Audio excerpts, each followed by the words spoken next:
కృపవర్షమే నాపై కురిపించినావు, నా యందు దయ చూపి నన్ను ఘనపరచినావు.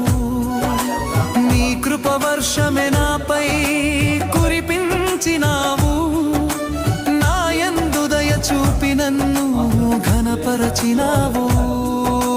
భయమెల యేసయ్యా నీవే నా తోడు ఉండగా, భయమెల యేసయ్యా నీవే నా తోడు ఉండగా.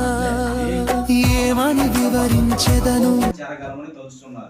తాము మంచివారమని ఎవరికి కీడు చేయడం లేదని చర్చి క్రమంగా ఎడుచున్నామని, అందువలన తాము పరలోకం వెళుదామని తలుచుతున్నారు. దొంగ సాటుగా సూటి కేసులు అమెరికా చెట్ట ఎంత కష్టమో మన సత్యదేవుల వల్ల పరలోకం చేరుదాం అనుకోవడం కూడా అంతే కష్టం. అది మనం తెలుసుకోవాల్సింది. మనం మందిరానికి వస్తున్నామని మనము